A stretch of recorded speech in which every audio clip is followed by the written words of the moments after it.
মৌলিক প্রবেশের একটা আশঙ্কা রয়েছে। এবং আজকে সবচেয়ে একটা বড় বিষয় হলো ধান আর লাঙ্গল হলে একসাথে হয়ে গিয়েছে। এটা বাংলাদেশের জন্য একটা অশনি সংকেত। এবং আমরা আমাদের নেতাকর্মী যারা আছে তাদেরকে নির্দেশনা দিয়েছি যে সন্ধ্যা পর্যন্ত যে কোনো মূল্যে আপনি যদি একটু আহত হন ধৈর্য ধরে থাকবেন, ইনশাল্লাহ বিজয়ের ফল সুমিষ্ট হবে। আমরা এরপরে কথা বলবো এবং এই সময় কারো উপরে কোনো আমরা কিছু বলবো না। আপনাদের যদি কেউ ধাক্কা দেয় প্রশাসনের কাছে ইনফর্ম করবেন। আমরা পুরো জিনিসটা আইন শৃঙ্খলা বাহিনীর হাতে দিচ্ছি, যেহেতু ওনারাই নির্বাচন আয়োজন করছেন। আমরা কোনো বিশৃঙ্খল পরিস্থিতি সৃষ্টি করতে চাইলে আমরা খোঁজ পাচ্ছি যেভাবে এখানে শাপলাকলির জনজোয়ার সৃষ্টি হয়েছে, তারা এখানে ভোট কেন্দ্রে স্থগিত করার জন্য নির্বাচনটা তারা অনেক প্রচেষ্টা করবে। আমরা সেটা ইনশাল্লাহ ট্যাকেল দেওয়ার চেষ্টা করব। এখন পর্যন্ত আপনার সাথে দেখলাম অনেক ভোটাররাই কথা বলছে, কারো কোনো অভিযোগ কিছু দিয়েছে কিনা বা কোনো কিছু আপনাকে জানিয়েছে? অভিযোগ একটা জায়গায় পেয়েছে যে ভিতরের যে পুলিশদের কাছে বডি ক্যাম আছে তাদেরকে একটু আড্ডা দিয়ে পাশে নেওয়ার চেষ্টা করছে, ফলত ওইটা অ্যাক্টিভ থাকতেছে না। আরেকটা জায়গা হলো ভোটারের যে ক্যাম্পগুলো, এগুলো 400 গজের বাহিরে থাকার কথা, এগুলো একদম নিকটবর্তী করা হয়েছে এবং প্রচুর করা হয়েছে। আর আমাদের ভোট কেন্দ্রে এসে দেখে মনে হচ্ছে যে মানে ভোটারদের একটা ভীতি তৈরি করার প্রচেষ্টা চলছে। যেভাবে হলো গুন্ডা বাহিনী নিয়ে ভোট কেন্দ্রের সামনে সবাই হলো রাউন্ড দিচ্ছে, এটা যদি একটু কমানো যায় এটা ভালো হয়। মানে ভোটাররা শান্তিপূর্ণভাবে ভোটটা দিতে পারবে। আমাদের যারা আমার সাথে আসতে চেয়েছিলেন আমি বলছি দূরে থাকুন, এখানে হলো ভোটারদের স্পেস। আপনি যদি ভোটার হন তাহলে আসবেন, প্রবেশ করবেন, যদি কোনো ভোটারের হেল্প প্রয়োজন হয় তাকে হেল্প করবেন, আর যদি কোনো সন্ত্রাসী অ্যাক্টিভিটিস চালানোর প্রয়োজন হয় তাহলে আপনারা প্রতিহত করবেন। এই সময় আপনি আসলে কতটা আশাবাদী? অনেক তো সময় পার হলো, আশাবাদী ইনশাল্লাহ।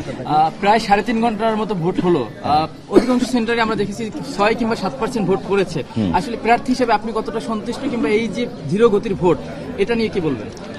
আমার ভোটার বেসটা বেশি জেনজি, ফলত জেনজিরা কালকে রাত্রে মানে চাঁদ রাত ছিল তো একটু লেট করে ঘুমাইছে, তো তারা আশা করি যে একটু পরে উঠে যাবে এবং তারা আশা ধুমায় ভোট দিবে।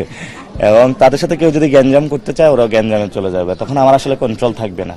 আপনার গণঅভ্যুত্থানের সময় আমার কোনো কন্ট্রোল ছিল না, আমাদেরও ছিল না, ফলত তাদেরকেও ঘাটাবেন না, জেনজিদের কেউ ঘাটাবেন না আপনারা। এই জন্য তাদেরকে সুষ্ঠু মতন আপনারা ভোট দিতে দিবেন। আর যারা সকালবেলায় মহিলা অথবা যারা সিনিয়র সিটিজেন তারা ভোট দিয়েছে, অনেকেই আমাকে বলতেছে যে শাপলাকলি সবচেয়ে বড় একটা বিষয় সেটা হলো নাসিরউদ্দিন পাটোয়ারি ভোট পাচ্ছে না, ভোট পাচ্ছে শহীদ ওসমান হাদি ভাই। সবাই এসে বলতেছে ওসমান হাদি ভাইকে ভোটটা দিতে, আমি এটা আপনাকে দিয়েছি। আমার দিন দিন রেসপন্সিবিলিটি অনেক বেড়ে যাচ্ছে, আপনারা সাথে থাকবেন যাতে আদায় করতে পারি। আচ্ছা, আর নির্বাচন বানচালের এই আসন থেকে আসলে কোনো সংখ্যা কি একদম নির্দিষ্ট করে যদি কিছু অভিযোগ আপনি? এখনো আমি দেখতে পাইনি আপা, আমি যদি না দেখতে পাই সেটা আমি কিভাবে বলবো, যদি দেখতে পাই ইনশাল্লাহ আমি বলবো। সেক্ষেত্রে সে যদি কোনো এরকম চেষ্টা করা হয় বা কোনো কিছু, সেগুলো আসলে কতটুকু? No space, no space. আমরা শক্ত হাতে ইনশাল্লাহ তাদেরকে আইন শৃঙ্খলা বাহিনীর হাতে তুলে দিব। শাপলাকলির জোয়ার দেখে কি কেউ ভয় পাচ্ছে আপনার কাছে? ভয় তো পাচ্ছে, কালকে রাতে পোলাপানি স্ট্যাটাস দিতেছে মাথায় হাত পড়ছে নাকি।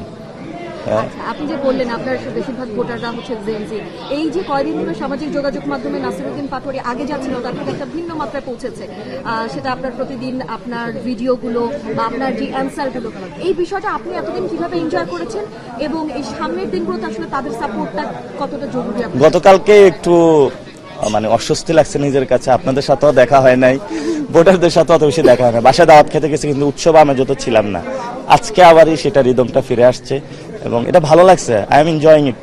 অ্যান্ড মানুষের যে ভালোবাসা, সারা রাত যখন না ঘুমায় অথবা অনেক কষ্ট হয়, এই ভালোবাসাটা পাইলে আবার চলে যায়। জেনজিদের হেরে গেলে কি করবেন ভাই আপনি?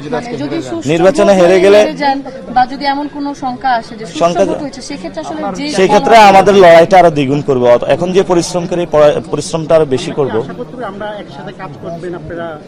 এটা আমি বলে দিয়েছি, যারা আমার উপরে অ্যাটাক করেছে, যারা আমাকে কটু কথা বলেছে, আমি সবাইকে ক্ষমা করে দিয়েছি। আমরা একসাথে ঐক্যবদ্ধভাবে কাজ করব, তাদের নিয়ে কাজ করব। এখানে যারা আছে সব ভোটারদের দায়িত্ব আমার ইনশাল্লাহ, সবাইকে নিয়ে ইনশাল্লাহ কাজ করব। তবে সন্ত্রাস, চাঁদাবাজি, দুর্নীতি যারা করবে তাদের একদম হাড্ডি গুঁড়া করে দিব।